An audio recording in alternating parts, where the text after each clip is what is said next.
You're listening to the Patriot Nation podcast.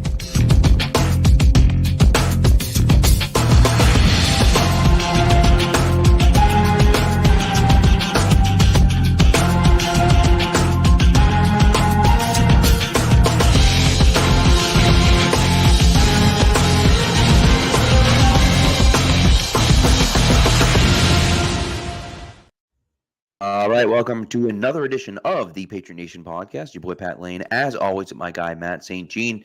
And today's episode, as all of our episodes, are brought to you by Prize Picks and Game Time. Prize Picks, of course, is the official daily fantasy sports app of the CLNS Media Network, and Game Time is the official ticketing app of the CLNS Media Network. So download both of those and put in the promo code CLNS, and you'll get a special gift. Hello, everyone. Hello, Matt. We are currently in the dead zone. We are in the dead zone right now, not the Stephen King dead zone. That's a real long throwback if you want to go all the way back to Michael C. Hall, I believe, on the TV show, or even Christopher Walken in the movie. No one has any idea what the hell I'm talking about. But you lost me, Pat. As a big Stephen King fan, I know of the dead zone quite well. So some of our older listeners are like, oh, Dead Zone, Christopher Walken. I know what you're talking about. I know. So to those of you that know what I'm talking about, respect. Otherwise, you're just young. It's okay. It's nothing wrong with that. So, all right. So here we are in the middle of absolutely nothing. There's nothing going on, right? Like not a dang thing is going on right now. Well, this is, we'll say, Monday night. We do have another media access for OTAs tomorrow. So we get a little bit there. We get a little something, but It's a trickle.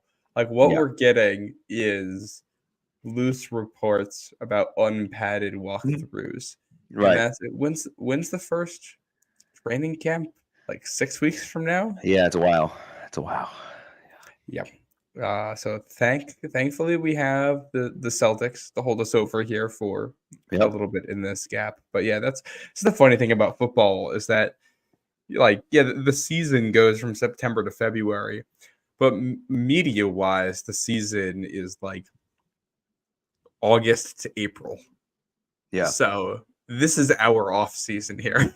Right. Correct. That is correct. So also shout out Thad, knows what I'm talking about. Christopher Walken's Dead Zone movie. Loving it. Nice work. Nice work, Thad. But anyways, you're totally right. And there is some stuff going on, of course, but for us, we're kind of like, oh God, what do we talk about right now? Right. And so that's when you get into the, Angel Reese versus Caitlin Clark and what Caitlin Clark is having. Can we just be normal? Please. Yeah. They're athletes. It's a rivalry. Things happen on the court. Right. Sometimes it isn't cool, but that's like part of sports and like one of the fun things about sports. Yeah. Like there's no it's just the whole discourse around everything around this is so annoying. It's so frustrating, and I feel like that it would not be the case with men's sports, right? If this were happening in the NBA, like if when LeBron, and not that I'm comparing Caitlin, not that I'm comparing Caitlin Clark to LeBron James, but if this had happened to LeBron when he came into the league, yeah, of course, like people would feel that way, and they'd be like, well, you're doing this, but like. And it's so funny because part of my take was kind of all over this, and they said they played clips from the Cavs locker room talking about, we'll see if he can come in here, compete with Caron Butler, and whatever. Like they're not giving him any praise. They're not, he's not the Messiah. Like it's like, dude, we're out here working every day, man. Like he's got to earn it, just like everyone else got to earn it, right? And he's good enough. Now LeBron obviously was really good his rookie year because LeBron is LeBron. Caitlin Clark isn't LeBron, but still very good. And again, she's getting eyes on it. And I thought Angel Reese today, she took ownership of it. She was like, yeah, sure. You want me to be the bad guy? I'm the bad guy. Fine. This is my role. This is what it is. And if, people don't like it, then they don't like it. And it's like, that's okay. It's okay to have a rivalry of Angel Reese versus Caitlin Clark. That's fine. There's nothing wrong with that. No, well, and there was, I believe, one of the Chicago papers put out something earlier this evening. There was a whole article that was like almost like apologizing for the conduct of the team and like saying that there should be an assault charge, like not an assault charge, but like calling it an assault when Caitlin Right. Clark was like hip checked on the floor. And it's like, no, that's not how this works. And it No. was not the sports people that came up with that. It was the non-sports people. I know the sports side's really upset about that, but like, no, they're athletes. Things get chippy on the floor. People have their reason to be upset with Caitlin Clark, which is fine. I don't personally agree with it, but I'm not the one on the floor, so who cares? And Right. like, they'll battle it out. And like, if it crosses a line, that's where the league and the refs get involved. But like, Yeah. it doesn't need a whole discourse. Caitlin Clark is a fully functioning adult woman who doesn't need people like stepping up and coming to her defense who aren't like her teammates on the floor doing Right. it. Well, that's what I was gonna say. Yeah, that's the only thing that I would say is like her teammates need to step up and do something if it keeps happening, Yeah, right? And agreed. I think that stuff polices itself naturally. Like it just you kind of, and again, I think it's good for the game. I do. Like it's something to talk about. Now, the discourse is getting out of control where it's like, salt and all this other crap. Like, all right, let's relax. But, you know, the fact that eyes are on the WNBA, like That's a good they're thing. running in the first, and look, I mean, ESPN just absolutely just a joke today between Drop the ball twice. McAfee and Stephen A. Smith. It's like, what the hell are we doing here, guys? But at least we're talking about it. At least it's on the forefront of everyone's mind. And I think that's a great thing for the game. Now, what they have to do is you have to then support that by being good, by then showing the right things, right? And doing the right things. And I think that's kind of that next step is like, Yeah. hey, yeah, okay, great. Sure, we don't want everyone cheap shotting everyone else. We get that. But like at the same time, we are on different teams here. Like we don't have to all celebrate each other. It's okay for us to be competitive and have rivalries with each other too. That's fine. Like I'm all for women empowerment. That's great. I am super into women empowerment actually with two little girls, and I was whatever. A lot of my students I've had conversations with, but that's not the point. The point is that it's like why can't they have rivalries like the NBA has rivalries? It's just kind of silly. It's weird. So I'm sure we'll get there, but like also if you're turning to Pat McAfee and Stephen A. Smith through your WNBA takes, you are barking up the wrong tree. Those guys have a lane in the media, and that is not it. That is a great point. That's a great point. So, all right. So, dude, look at this guy killing it. You're right. Like and please It subscribe. happens. That's right. Yeah. Smash that like and please subscribe. Please do. Yeah. That would be nice if you did.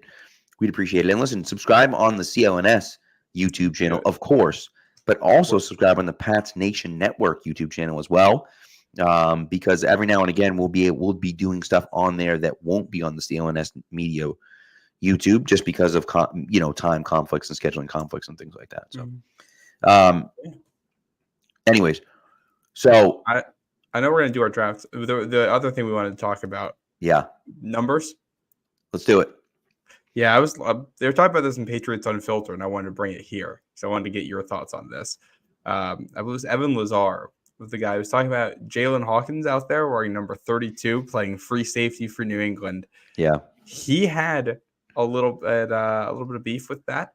He's a little bit upset about that. I have my take, but I want to hear where you are on this first. Yeah. So first of all, Thad did mention, and someone else mentioned it earlier too, that the Patriots did cut Andrew Stuber. Mm-hmm. The dream is over for Andrew Stuber. We kind of knew. I mean, Jesus, if you watched training camp last year, my God. It was at the Titans game in the preseason. Yeah. Oh, it was bad. It was bad. But anyways, so they did move on from him. Look, the number thing is tough because it is the NFL. There are 53 guys on a roster. There are more than that, counting the practice squad. There are 90 guys to start the season. And of course, some of those guys double up with numbers and everything else like that. But it's hard for me to justify retiring a ton of numbers. However, some of them I feel like kind of needed, right? Like, for instance, Devin McCourty is a good example, right? Obviously, Gino Cappelletti's has been. I don't know if anyone other than Gino has Andre Tippett's been retired. I believe Andre Tippett's 56 is retired as well. His has not been retired. This is actually a subject of discussion. His has not been issued since he played, but also has not been That's retired. what I was going to say. No one's actually worn it yet. But you're right. It hasn't actually been retired. Because I was going to say, Which I is can't remember weird anyone. At that point. How long has it been to like retire at this point? He retired in did he retire in 1990? I don't think he ever played with Bledsoe. No, I think he did. I think he played 1 year with the blue uniforms. I think he might have played in 93. Okay. And then that was it. I might be wrong about that, but it was right around that early 90s. I'm pretty sure I remember seeing him in those blue uniforms for 1 year in 93. Anyways, so, but it's one of those hard things that and Matt Menino points out, Donta Hightower at 54. Like, are we retiring Donta Hightower's number? Probably not. Great player, Patriots Hall of Famer, but I don't know, So that's the difficult thing for me. Is what do we talk about? How do we decide where is that threshold? Is the threshold Devin McCourty? Like, Devin McCourty might be the threshold, right? You're talking about 14 really good years, a guy that's a borderline Pro Football Hall of Famer. And here's the thing. If Devin McCourty is the threshold, then I think Gronk has to be retired. Yeah. I think Ty Law has to be retired. I think Richard Seymour probably has to be retired in there, which now we're getting to a lot of numbers, but with good arguments for him. I think Willie McGinnis probably jumps on this list at that point. And he doesn't have, it's tough. I feel like they retired some numbers maybe they shouldn't have, and now they're in a box with how many they can retire overall. Like the full list right now, I think 20 is for Gino Cappelletti. Yep. That's correct. That's correct. Mike Haynes 40 warranted. Andre Tippett 56 warranted. Steve Nelson 57. I don't know how I feel about that. One first team All Pro, one second team All Pro, 3 Pro Bowls. Good player, played. Yeah. And I think the biggest thing with a guy like Nelly, he played his whole career here, did he not? I think that not that matters, but because Mike Haynes obviously didn't play the majority of his career out in Oakland or LA or wherever the hell the Raiders were playing at the time, but maybe both, who knows? But I think that becomes part of it. Mike Haynes, unbelievable player, was great for the Patriots for a number of years, but the majority of people that think about Mike Haynes outside of New England are thinking about him as a Raider, right? And I think that's a problem when you're talking about retiring his number for your team. You know what I mean? Yeah. Well, then you've also got John Hanna. That's a no doubter that he's on it. Bruce Armstrong. Is he on there? He's retired. They retired his number? Yeah. And again, another Patriots lifer. He's right on the cusp to me. I think he is and Jim Lee Hunt, who's that's an old school AFL guy right there. 4 All Pros in 10 years in New England. I get that one. Bob D is 89. Yeah. Which a lot of these guys were let's say Hunt and D were put in the Patriots Hall of Fame in 93, as was Steve Nelson. So a lot of these were guys that were in that inaugural Patriots Hall of Fame class, which I think is why those numbers ended up getting retired. But I think the other part of it is 24 is a number I think I'd consider retiring. Yeah. It is tough because it's Ty Law and it's Darrelle Revis, who had significant moments in it, and it's Stephon Gilmore, who had significant moments in it for New England. In some ways, I feel like it's almost tough to retire at this point because you've had other players make iconic jersey. You can't retire it at this point. I would agree with that. You just can't. Well, and I think there's merit to temporarily retiring it, saying for something like 87, I think they should retire Gronk's jersey personally. But if you're not going to, say we're going to hold it out of circulation for 5 years before we give it out to anybody. Devin McCourty, I think, should absolutely be on that list of we're going to give this time before somebody else wears it in a real game. A guy I was surprised to see get his number issued right away was Edelman with 11. I don't think he is quite jersey retirement level, but I was surprised they just turned around and gave that to somebody else immediately. Now, the flip side of all of this is I think there is an argument for saying that, hey, we're going to have certain jersey numbers that we don't retire because they're an honor thing. That is something that you see at the college level all the time. And it's one thing, as a college basketball fan, up until last season, there were like a very limited number of jersey numbers you can wear in college basketball. And you don't really see retired numbers. So what ends up happening is that programs have certain numbers that they get given to their best players year after year. It's like, okay, we know our starting point guard's always wearing number 3. And like, that's always like an honor thing. Like you've earned that number, like 24 for Providence has been a big number, things like that. And it's like, I don't hate that idea of like, 24, Right. You earn in New England if you want to be the top corner, which is something they've done in Dallas with 88 with the wide receivers as well. Des Bryant, CeeDee Lamb, Michael Irvin. I really don't hate that. I think there's multiple approaches here, but I'm not in love with like Matt Sokol in 87 or Jalen Hawkins. Yeah. It's tough. I mean, it's hard. And listen, we all know I love my guy Trey Nixon, but the fact that Trey Nixon was wearing 87 right after Gronk left, it's like kind of a little strange. The hard thing is that when a guy like Gronk, when he leaves, like he kind of forces his way out of town, right? Like you almost feel like you leave on a sour note. And so then I don't feel as bad giving his jersey away. Now, posterity wise, maybe we say, okay, like we're going to retire Gronk's number at some point, maybe. But again, it's, and look, now that they've changed the rules and you can wear whatever jersey number you want, I think it matters less and less about which numbers you retire because, you're a tight end? Sure, wear number 6. Great. Good for you. Who cares? It doesn't matter. So, like, it's not like, well, we have to maintain the 80s because we only have a certain number. We're already tied at 89. Like, so, like, you don't have to worry about that as much. I'm sure you got to think about it in the 50s and 60s. But, like, I just feel like, at this point, and this is kind of the way I feel, like TD kind of nailed it, in my opinion. I think that's fair, too. Like, you're retiring 12.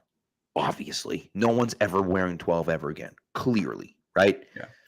But does it really matter for anyone else? Like, is there anyone else that transcends the game where you're like, we have to retire this jersey number? Well, and in fairness, and here's part of the problem. What you said earlier was perfect.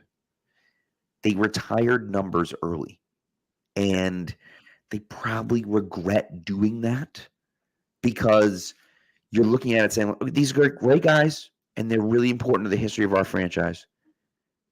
But now we have some guys that are really important to the history of our franchise. And not only that, they helped us win multiple championships. And we really can't, retire their numbers because they're not good enough, and I think they meet those thresholds. Steve Nelson, like Julian Edelman and Matthew Slater, and maybe not Matthew Slater. Well, I think Matthew Slater, Julian Edelman, Matthew Slater, and Devin McCourty all reach the level of Steve Nelson. Like to me, that's pretty undeniable. So like, according to the old rules, right? You know what I mean? Another name to throw in there too, Adam Vinatieri, with what he has meant to this family. I think the way things ended with New England and how long he was in Indy, I think changed that a little bit. Changed a little thing, right? Yeah. The other thing here too is that, it's the Brady Belichick dynasty. The fact that Brady was so good means that some of these other players kind of just get second tier recognition. Right. Like Ty Law is a Hall of Famer, and yet nobody talks about him when they talk about the dynasty. Not unless you're getting in deep into the conversation. Nope. It's Brady. So, that you suffer from success a little bit there, and that your best player is so good that other people, you're not thinking about those guys, not thinking as much about honoring them. We'll say, and I know we're going to move off this subject shortly, but one other way I've liked teams doing this, and I don't know if you could really get away with this at the NFL level, but I remember Michigan years ago in college football, something where instead of retiring numbers, they would honor numbers. And you could wear any jersey number you wanted, but if it was one of the honored numbers, there was a jersey patch on it with like the name or like the last name or something of the player who. That's interesting. Yeah, who wore it, which is like, I don't know if you could do it on the outside of it, but like I don't hate the idea of like, you wear 32 in New England, you get like a helmet sticker that says McCourty or something like that on it. Like that cool thing. Yeah, I don't know if they would ever allow that. And the college is a lot more flexible about these things than the NFL. But yeah, I always remember it because that year the Michigan quarterback switched to wear 98, which was the number that an old Michigan quarterback way back when wore. It had the big patch on the front. Which really quarterback in 98. Was that Robinson? What's his name? What the heck's his first name? I was either Denard Robinson or Devin Denard Gardner, and it's escaping me right now. I'm pretty sure Denard Robinson was the one wearing 98. I'm almost positive. But anyways, Denard he had a nickname too. What was his nickname? Because it wasn't Denard. Like no one called him Denard Robinson, but I can't remember who it was. Anyway, it doesn't matter. Yeah. So. But anyways, all right, let's get off this topic. Matter of fact, let's do an ad read first. You want to do your ad read, and then I'll do my ad read second, because once again, we have dropped the ball again and do not have preloaded ad reads. But it's the off season, It is the off season. Yeah. But we will, and especially, listen, the Prize Picks one was fun for a while, but like every time I recorded it, someone lost. And so now I'm saying Jason Tatum, and I'm happy that I haven't recorded it yet. Although I will say that I am saying I think Luka as well. So I'm making sure not to just say the Celtics because I don't want to jinx anyone. Yeah. I will say one last comment on the jersey retirement thing before we move on. Yeah. I think one thing that makes it a little bit easier with the jersey number retirements from the last dynasty era is that they changed uniforms. And it's a different number font now. So like when I picture like, Ty Law wearing 24, like visually it looks different from like the 24 that they wear now. And it's like, okay, it still feels a little bit different. That makes it a little bit better. Obviously 12 is like nobody wears 12 again. That is Tom Brady. That's correct. For some of the other numbers, I wonder if can you retire can they retire 24 multiple times here? Like, can we just get like a 24th shrine somewhere in the Patriots Hall of Fame, and you just put Ty Law on it and Stephon Gilmore? And well, honestly, Kyle Revis, Kyle I almost feel like you look at it and say, you do something like you talked about, where you only wear 24 if you're a badass. You got to earn 24. You want to be the best receiver. You want to be the best corner of the team. Great, you wearing 24, right? Like if Christian Gonzalez turns into the guy that we think he's going to be, you turn around and say, hey, man, I know you liked 0, but like, you're a stud. How do you feel about 24? That's what Jerry Jones did with 88 with the Cowboys. Yeah. And CeeDee Lamb, and that is not the number CeeDee Lamb wanted. But Jerry Jones was like, no, you are a number 1 receiver. You get 88. That is the way it works here. And so you can also do that, I think, with 54 with linebackers if you wanted, with Brewski and Hightower both rocking that one. Yep. Feel the same way, right? Something like that. Juwan Bentley. Yep. Juwan Bentley. That's great. You like number 8? Awesome. Good for you. You're wearing 54. You know what I mean? So Bentley wearing 54, I think, would be weird because he played with Hightower. So I agree with you. It's a little strange. You're right. I do like Bentley in 8. That was weird at the time, but I like that. I'm a fan of it too. Yeah, it works for him. All right. Let's get into this ad read. The NBA Finals. They start this week. I would love to go see the Celtics fight for a championship against the Mavericks. Game Time makes getting NBA Finals tickets even faster and easier. Prices on the Game Time app actually go down the closer it gets to tip-off. With killer last-minute deals, all-in prices, views from your seat, and their lowest price guarantee, Game Time takes the guesswork out of buying NBA tickets. Looking for tickets to the finals? Just search Celtics in your Game Time app to find tickets to all 4 home games. From there, you can hit game time deals to quickly find the best value seats in the arena. You can even use seat views to get a panoramic view from your seat in the app before you buy. Take the guesswork out of buying NBA Finals tickets with Game Time. Download the Game Time app, create an account, and use code CLNS for $20 off your first purchase. Terms apply. Again, create an account and redeem code CLNS for $20 off your first purchase. Download Game Time today. Last minute tickets, lowest price, guaranteed.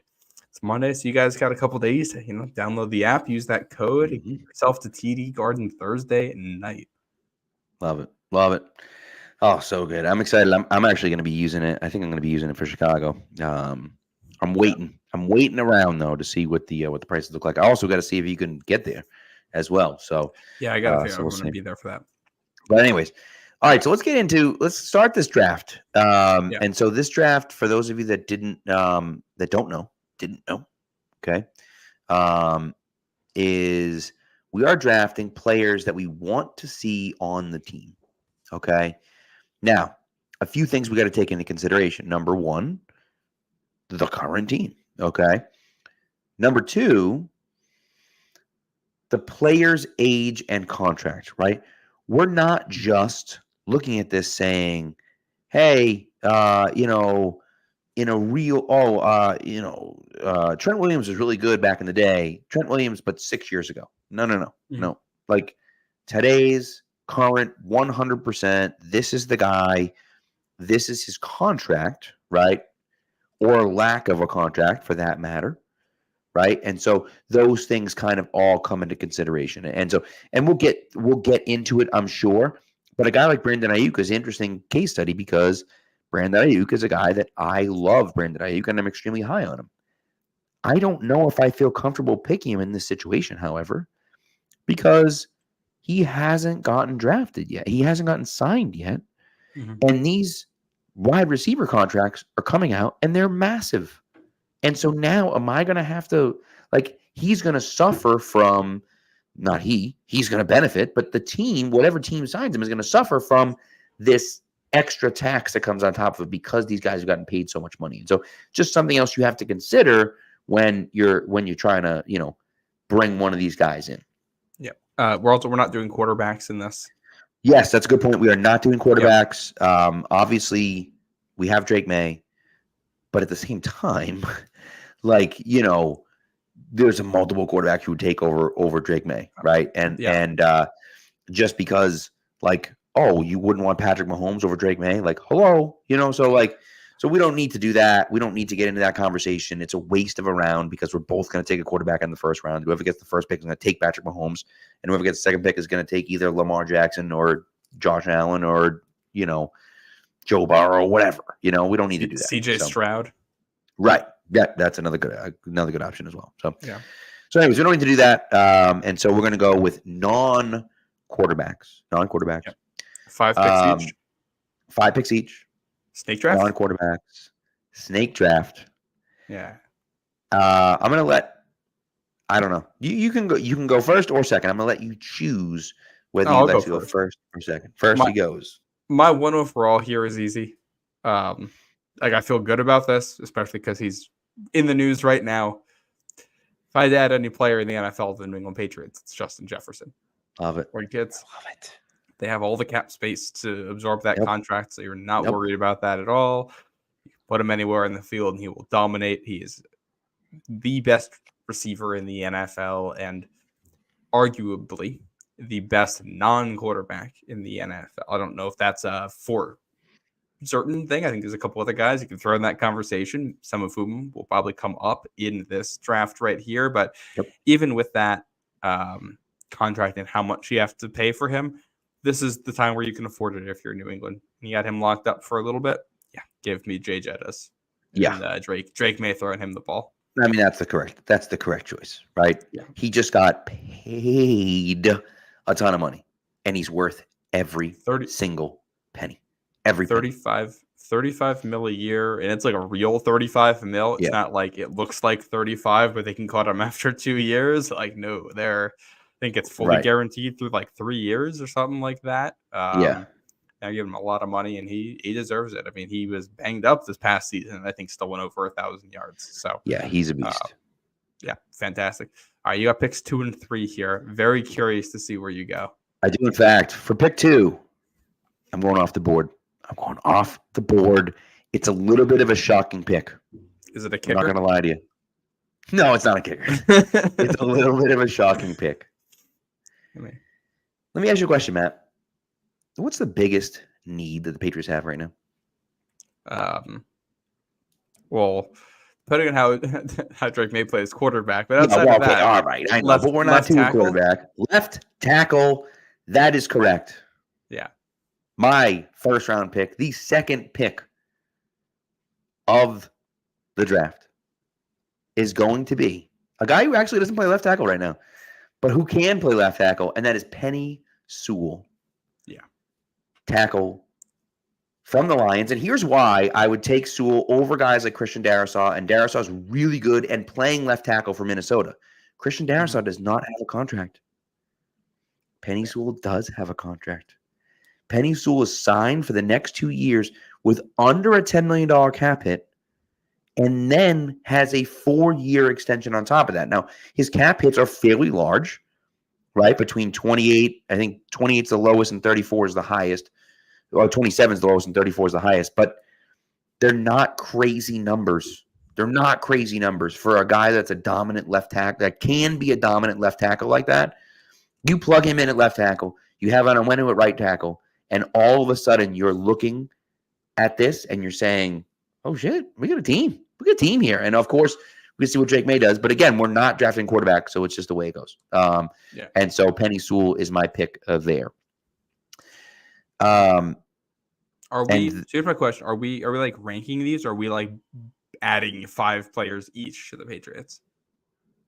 What do you mean? What I mean is, are you thinking about drafting another tackle, or are you? No, okay. So yes, we are like Building drafting 5 players. Yeah. So like those 5 players are going to come, because I thought about that and like shit, just draft like 4 of the same position or something like that. But it's like that's silly. So you want to kind of go throughout, I feel like, and draft as if you were building a roster. Okay. Okay. I like it. Yeah. And this pick is, oh God, I don't know what to do with this pick, because I'm really like, so my issue here is that I have 2 guys that I really want to draft, and I honestly don't know what to do. F it. I'm just gonna do it because this guy is just an absolute freak. I'm going Micah Parsons. Oh, I wasn't sure how early he was gonna come off the board. Because he is an absolute freak. Yeah. He is an absolute freak, dude. I don't care that it's defense. It's just, and that's the thing. Like, yes, he's a defensive player, and the Patriots already have a good defense. But like, imagine if you throw Micah Parsons on that defense. Yeah, they would be outrageous. And again, that's the way it goes. And so I'm a big fan of Micah Parsons. And also, James is asking a question. Can Matt pick his own left tackle? Yes. So what we are doing, it's a great question, James. What we are doing is we are drafting 5 players like as if we were in charge, right? Yeah. But once you take a guy, I can't then take a guy. And once I take a guy, you can't take a guy. So yeah. That's Mike is a great pick. He's fantastic. And I think what he would allow you to do defensively, like, puts you in a position where Matthew Judon is your second edge rusher and Joshua Uche is your third. And I mean, just line up Barmore and Parsons together and let them go have fun. I love that. I think he would wreck defenses, offenses. So awesome. Yeah, it'd be so awesome. Yeah. By the way, see you later, Matt. Thank you for coming. I just love how in the comments, like in the chat, is like all people like, hey, what's up? Hey, how's it going? Like people like hanging out and like talking. It's great. I love it. So it's a ton of fun. All right. So yes. I did see somebody in the chat just say that I'm gonna take CeeDee Lamb here. I can tell you I am not taking CeeDee Lamb. I love CeeDee Lamb. I think he's awesome. But I got a couple other things here. There's 2 players I really like. But Okay. I'm going to stay away from that area for now because I think I can get at least one of them when I come back up. All right. So I think for me, because I already got. Wait, did you? Oh, you picked twice, right? I did. Who are your two? My two were Penny Sewell and Micah Parsons. Oh, yeah. Okay. Because I got Justin Jefferson, so I still need a tackle to address the Patriots. Correct. On my side. I think there's a lot of guys you can take here. There's a lot of tackles, I think, in this next tier. And this is where it's about kind of valuing the contract versus just how good of a player they are. There's a part of me that looks at this and I'm just like, take Trent Williams because he immediately makes you better. And in year one, you can be a contender type of thing. Yeah. But I think what I'm going to do here actually is take Rashawn Slater, the Chargers left tackle, Like that. who is on the 4th year of his rookie deal and under contract next year. And then you'll get the extension on him. So 2 cheaper years for a franchise left tackle, top 10 tackle in the league, really good player. He dealt with injury issues at one point. I'm banking on the fact that when you take him away from the cursed franchise that is the Chargers, you don't have some of those injury issues anymore. Yeah. But yeah, no, I've great left tackle and would make that look good really fast. That side of the offensive line. So I got a wide receiver. I got a tackle now. Now this next pick, I'm curious what you think about this one. Okay. So I'm jumping on it now because I'm not gonna get jumped on this one. Okay. Sam Laporta. Son of a bitch. He was 100% on my list. Yep. Rookie contract, tight end, playmaker. One of the best tight ends in the NFL last season. You get him cheap for a while now. It's a solid pick. Yeah. Really valuable guy. I was hesitating a little bit because he's a tight end, but also I think he can be a truly elite tight end. And to get that on a rookie deal, that would be fantastic. Yeah. No, that's such a good one. Yeah. That's such a good one. I was hoping to get him around here, so thanks a lot for that. Thanks a lot. To figure. Hey, I thought I was actually going to be going with Laporta and Micah Parsons there. So there you go. So see, I stole from you. You stole from me. Yeah. All right. So I think there's so many different places to go, and I don't know which one I want. So I'll just be honest with you, right? Ramondre Stevenson's great. Fantastic player. However, his contract's up after this year. Mm-hmm. He is probably going to require a decent amount of money to bring back. Maybe not, but I kind of feel like he would be. And so I'm thinking we need some youth in the running back room. And it just so happens that 2 electric running backs were drafted in the first round last year. And so the question now becomes, do you take Jahmyr Gibbs or do you take Bijan Robinson? Now, Bijan Robinson's a guy that is electric with the ball in his hands, can line up as a slot receiver, showed that he can line up as a slot receiver.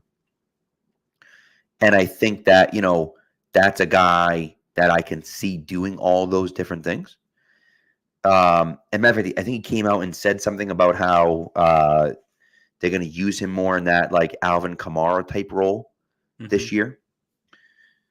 However, I think Gibbs is just he's insane in space, and I think he's the better receiver out of the backfield. That might not be 100% true, but that's how I feel about it.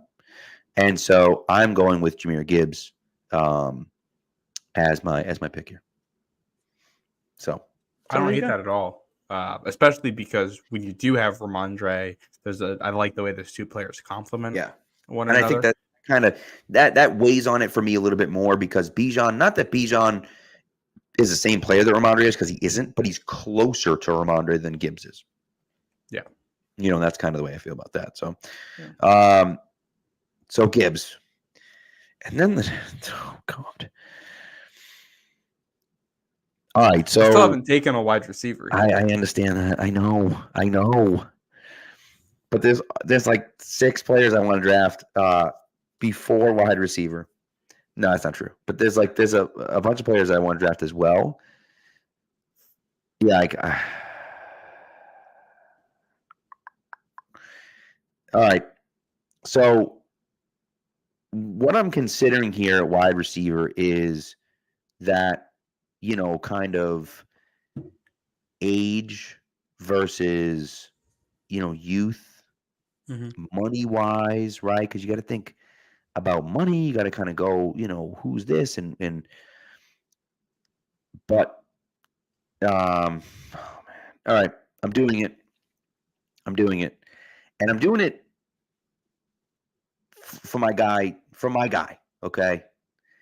And of course my guy is my former co-host, okay? My former Keegan. co-host, the great Keegan Stephen. Oh, I feel like I know Stephen who you're Tower. taking here. And I'm going with Chris Olave. That is not who I thought you were taking. I'm doing Chris Olave. I considered Marvin Harrison Jr. Yeah. But here's the thing. As good as Marvin Harrison Jr. is, and I'm sure he's really good, he's a rookie.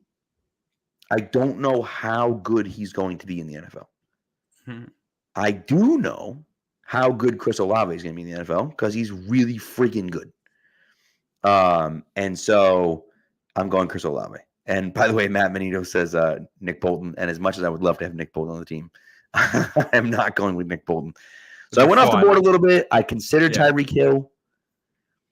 I'll be honest with you, I considered Tyreek Hill, considered Garrett Wilson, and I considered Marvin Harrison Jr. But in the end, I'm going with Chris Olave. That's really interesting. Won't hit that. So I got 2 picks, and you got 1. Yes, I believe. So yeah, I finished off the draft, my last pick. Yeah, my 3 picks so far. I got Justin Jefferson, short up the left side of the line with Rashawn Slater. I got Sam Laporta. I feel if you do all that, you got to feel really good about where the offense would be. Yeah, I'd say so.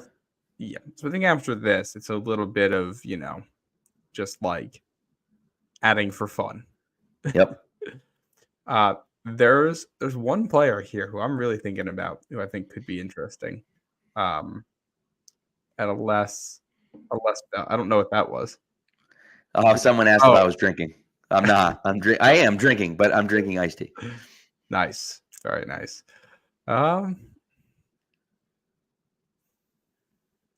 My question here is it worth taking a guard at this spot with how Cole Strange has been? Do it. And that's where, screw it. We'll do it. I'm going with Tyler Smith, the left guard of the Cowboys, who is also going to be their Tyron Smith replacement at left tackle. Rookie. With how the offensive line has been, getting a guy who has that guard tackle flexibility, who is a really good player, who's still on his rookie deal, I think that's great value here. And I think that shores up your line, especially your blind side with a rookie quarterback. And I'm not worried about the receivers once you add Justin Jefferson to the mix. And Laporta, I think you're fine around that.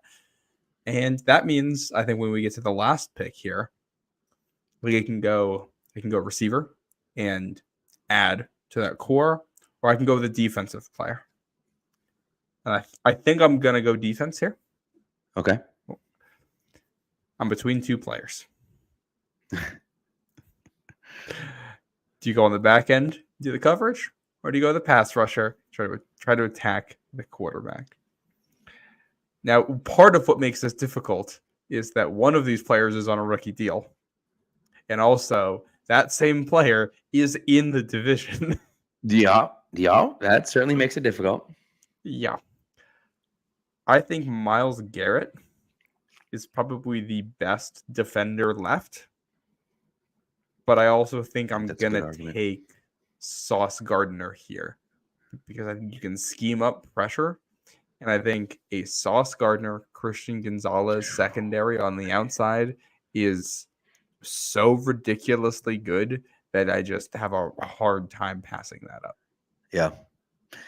I am I'm really second guessing my Chris Olave pick because I almost took Sauce. And then I was like, I'm worried he's going to take another wide receiver. And I should have just taken Sauce, but that's okay. So here's my last pick. And again, now I'm rocking a hard place here because I'm considering Hill as well. Because, I mean, you know. But for me, and this is going to be I'm going to just tell you right now, this is going to be an unpopular pick. It's just going to be unpopular, and I'm okay with that. Because in my personal opinion, okay, Derek Stingley Jr. was the top cornerback in that draft.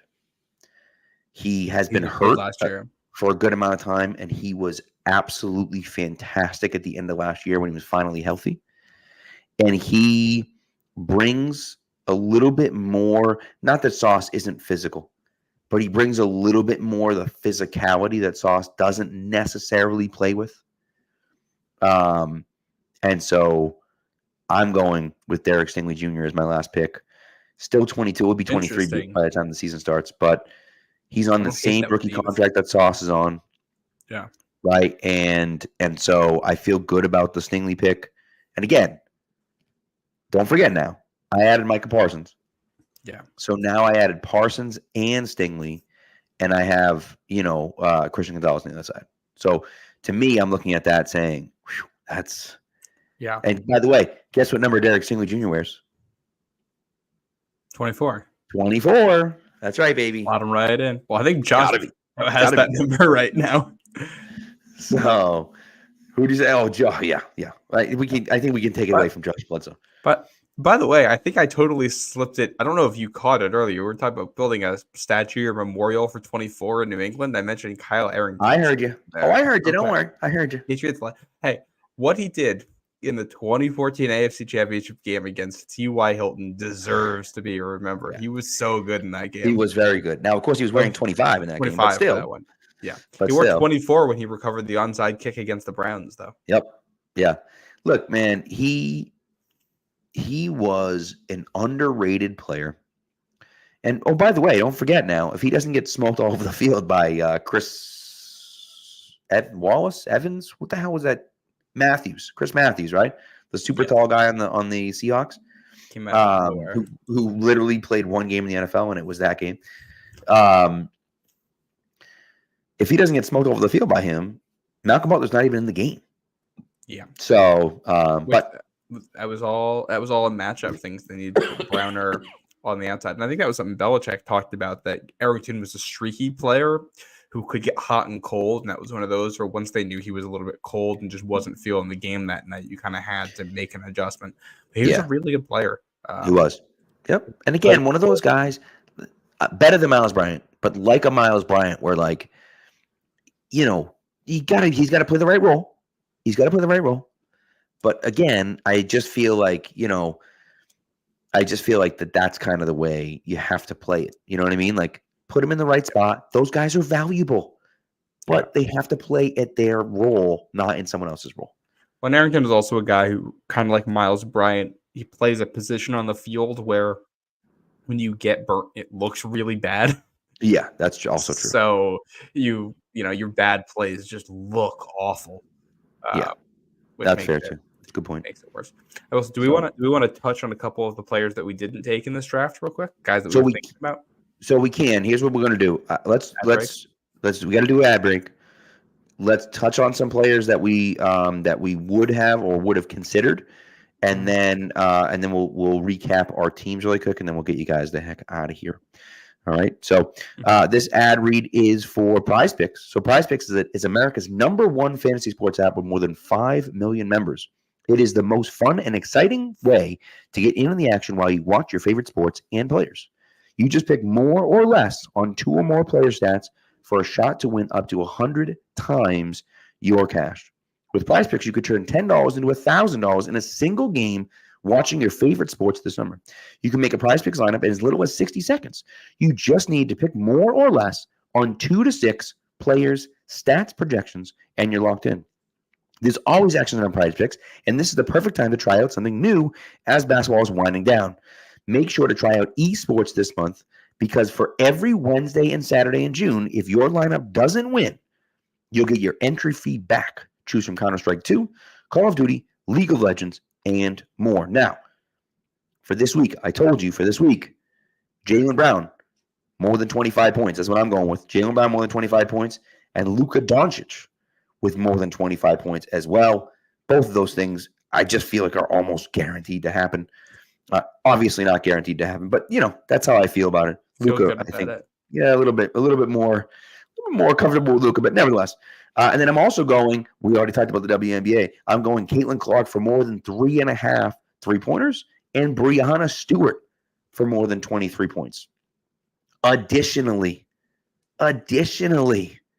just this week, before Thursday, they're going to include an extra tile in here. Okay? An extra square, we'll call it, an extra square. If Jason Tatum scores 1 point, you win. 1 point. All Jason Tatum has to do is hit a free throw, and you win. I mean, you can't flipping beat that. So get on there. Bet Jason Tatum over 0.5 points. All right? So do that. Okay? Now download the app today. Put in the promo code CLNS, and they will match your first deposit up to $100. Again, that's the promo code CLNS for a first deposit match up to $100. Prize Picks. Pick more. Pick less. It's that easy. All right. Who do you got? Who are your honorable mentions here? Give me an honorable mention or two. I think Tyreek Hill has to be the next guy up. He's got to be. I agree with you. Yeah, elite. I think his age and contract are kind of what push him down the board a little bit here, especially because I think he's floated that he wants to retire on the sooner side of things. Yeah. Which is tough, but also star, apparently. I was like, okay, yeah, sure, buddy. You do you, Tyreek. But yeah, I think you player that talent, the way he gets stretched the field for you is fantastic. I mentioned Myles Garrett. Yep. As a guy I was also considering. I think Aiden Hutchinson in the conversation. Mm-hmm. He's been really good on a rookie deal. And another defensive player I'll throw the name in is Jesse Bates. The Patriots could use a free safety. He was really good last year. Sure was. Yeah, that's a really good one. One of the guys that I was considering that I did not take defensively is TJ Watt. And again, TJ Watt is a guy that, of course, has a big contract right now, has 2 years left on a fairly big contract. And so you look at it and say, well, he's a little bit older. He's 30 right now. And that means he's going to be looking for a new contract at 32. It's a little old, but he's still a dominant player when he's healthy, right? And so I like the idea of a guy like TJ Watt. I mentioned Bijan Robinson earlier, who I did not take, but mentioned him. And then Brandon Ayuk as well, I think, is a guy that bears mentioning just because, yes, you do have to pay him. But, man, he just, to me at least, I look at him and I'm like, yeah, you got to pay him. But, is he going to get paid top of the market? Or is he going to get more like a Christian Kirk type of deal? Or a Calvin Ridley, is he worth a Calvin Ridley type of deal? I think he is. And so if you can get him for around that, I think I'm okay with that, And then CeeDee Lamb, people talked about CeeDee Lamb as well. CeeDee's another guy that needs a contract. But again, I think he's going to be worth that number one money for you. And if you're acquiring now, you still have that 1 year of fairly low salary that you have to pay him, at least comparatively speaking. So, So I don't, I certainly don't mind that pick, especially for as good of a player he is. Yeah. I had Nico Collins on my list who just got locked up. Yeah. I think he's really good. He's young, and I like the contract. I think it's good value for what he brings to the table. Yeah. Yeah. Another name I didn't get brought up there, but for the team fit for what I was doing, once I've taken Justin Jefferson and knowing what Drake May is. Yeah, Malik Neighbors. The guy was a rookie, but when Tez Walker was playing for UNC last year, may like to look his way a lot on some of those vertical shots or, plays going across the field. And if you already have Justin Jefferson, you can bring in another LSU guy who can be your speed guy, who can be developed, and, you play him as a speed slot for you. And I think that would be truly dynamic with what Drake May brings to the table. I like that a lot. Oh, I think and that makes a ton of sense. Ray mentions in the chat too, Jamar Chase, another guy who I was considering here. Very, very good player. What he does after the catch too, I think, such an asset there. So I think it's just part of that's the contract for him. His contract's not bad though, but no, with a big contract guy, it's going to be Justin Jefferson. yeah, I agree with you on that. So I think Jefferson's he's clearly the number one receiver in the NFL. So, and look, there are lots of guys as well when you start looking at it and you say, okay, do we need a center, right? And do we take the kid from, for God's sakes, from Kansas City? I'm blanking on his name, Creed Humphrey. Do we take a guy like Creed Humphrey, who is, still on his rookie deal, one of the best centers in the league, a guy that can step in and replace David Andrews from day one. Now, was David Andrews going to play 2 more years? I don't know, right? Is this David Andrews last year? I'm not sure. But, a guy like that can kind of step in and play that role, I think would be helpful. But, again, it's like, how do you replace a guy that's already on the roster? You know what I mean? He's still on the roster. It's not like he's gone, So it's tempting, but you're kind of like, well, I don't really know if I want to do that because – he's still kind of here. Well, you mentioned the Chiefs. Another thing I was considering in here was righting a wrong and bringing back Joe Thuney. Tyler Smith be younger, cheaper, and having the tackle flexibility was, going to win that tiebreaker. But Thuney's still a very, very good player. I think when you look back, you look at all the mistakes that have been made in the last 5 years. I think letting Joe Thuney walk out the door may have been the worst thing that they did when you think about what that money went to instead and the difficulty they have had replacing that spot combined with how good of a player he still is. So they gave him that contract and he stayed. I think we'd all be very happy with that. Yeah. And I will say, so those few years were some of, and in my opinion, is the reason why, and not the only reason why, but a big part of the reason why I was okay with Belichick being on the way out and going away. And part of that is 2020 comes up. No one's spending any money. No one is spending money. You just let Tom Brady walk. You're getting a 3rd-round pick comp for Tom Brady. That's happening. You know that. Mm-hmm. Joe Thuney, his contract has also expired. And instead of letting him walk as well, knowing you're not re-signing anyone, knowing that you're now a rebuilding team because you don't have Tom Brady, you give him the franchise tag and then proceed to not re-sign him to a big contract. And not trade him. And that's the other part of it. You don't trade him. Now you strike gold with Mike Onwenu, which is great. Yeah. But what are we doing? And then you trade, Shaq Mason. So now it was like, well, great, you kept Mike Onwenu, but now you traded your other guard too. So the other guard's gone. And then in the meantime, you have 2 corners, not one, but 2 corners. One of them, Stephon Gilmore, and the other one, J.C. Jackson. And the thought process all along was you have to choose one of them. You never chose Gilmore. Gilmore was pissed off, never played for you that last year. You traded him for a future 6th-round pick, which is you literally could have just let him walk, just go to the end of the year and just let him walk. And that's what you would have gotten back for him. You would have gotten a better draft pick back for him, for Stephon Gilmore, if you had not re-signed him at the end of the year and let him walk and gotten a comp pick back. Yeah. That's an embarrassment. And then J.C. Jackson is the other one where, again, you didn't choose either of those guys. You had the opportunity in a crap year that you were terrible in 2020. You had an opportunity to trade both those guys, and you didn't. And instead, you let them walk, and you got screwed. Unfortunately, you got screwed with J.C. Jackson because he leaves.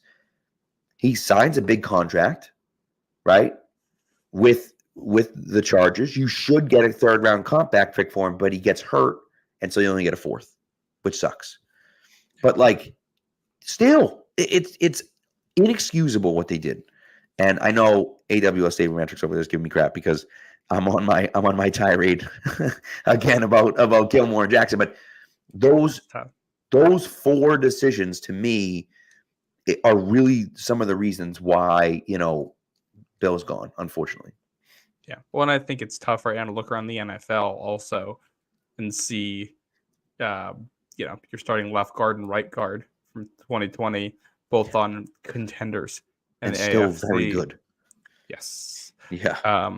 And you use, a 1st-round pick to try to replace one of them that hasn't worked out so far. And, hypothetically, there's a world here where your line from left guard over is Tooney, Andrews, Mason, Onwenu right now. And you feel a lot better about where you are. Yeah, you do.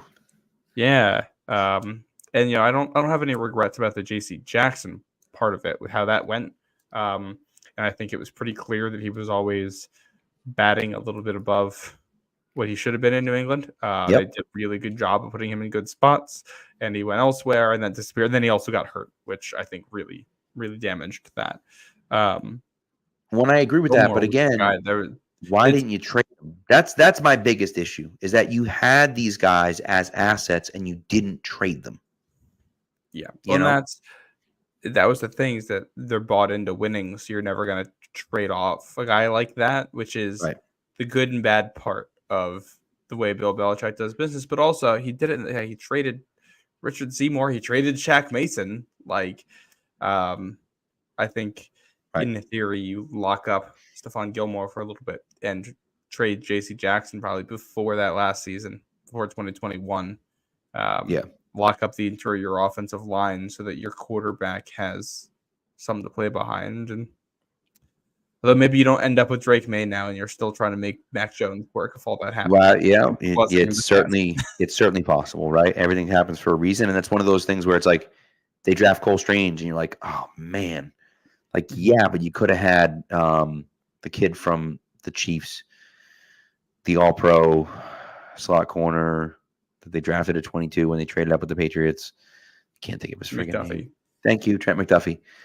And you're like, but if they draft Trent McDuffie, then they wouldn't have drafted Christian Gonzalez the next year. But, it just is what it is. Anyways.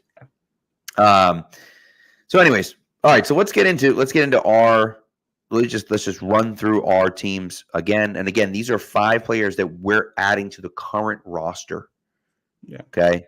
So for me, I'm adding Penny Sewell to play left tackle, Micah Parsons to just play defense. His position next to him is just defense, right? Jahmyr Gibbs, Chris Olave, and Derek Stingley Jr. And also, by the way, I always loved the thought of Darryl Stingley's nephew playing for the Patriots. I just thought that'd be so cool. Fun. I wanted him so bad. Yeah, me too. Yeah, I've got for mine, putting Justin Jefferson at receiver, shore up the left side of the line with Rashawn Slater and Tyler Smith, at a tight end in Sam Laporta, and at a star defender in Sauce Gardner. And let's see. I mean, he's got Rashawn Slater still on a rookie deal, Sam Laporta still on a rookie deal, Sauce Gardner still on a rookie deal, and Tyler Smith. Yeah, everyone but Justin Jefferson. So I makes it a lot easier to fit that under the cap. Lots of rookie deals, and rookie deals for me as well. And again, you can certainly make the argument that I should have taken Marvin Harrison Jr. over Chris Olave. I think you're not wrong if you make that argument. I think if I had to go back to when I made that decision, I probably should have. But I also love Chris Olave, and so I don't have a problem with it. But I feel like either way, you can't necessarily go wrong. But you do get those extra few years as well of that cost control if you go with Marvin Harrison Jr. But nevertheless, so I think that's it. Do we have anything else? Anything else you want to? I think that's it. We got OTA tomorrow. We'll be back Wednesday night. Yep, we're going to be back Wednesday night. Of course, the final start on Thursday. We'll be talking a little bit of Celtics on Wednesday. Not a ton. We're not. Listen, we're not a basketball podcast. DJ says that the Olave pick was made after giant swig and twisted tea. So anyways, it's one of those, we're not a basketball podcast, but we gotta talk about that. I mean, it's the freaking finals, for God's sakes. So we'll be back to talk about that. We'll talk about that on Wednesday night. We'll talk about OTAs, and then we'll get into it. And I think Monday, I want to chat a little bit about the Brady ceremony, which is going to be on Thursday, next Wednesday. I'm sorry, which I will be in attendance for. So I'm very excited about. Yeah. And so I'm sure you are. Yes, I'm sure you are. There's still fairly cheap tickets, I think, if you want to come up for the. I do have a pull-out sofa in my basement, so if you want to go from there, we can see what they got. So, but yeah. So, anyways, thank you to the chat. We appreciate you guys for coming through. As always, you guys make the show what it is. You're way better than we are. So, thank you for coming through, and thank you for listening anywhere. And again, don't forget to like and subscribe on YouTube, both on the CLNS page, and also on the Pats Nation Network page as well. So, thanks, guys. We appreciate it, and we'll see you Wednesday night.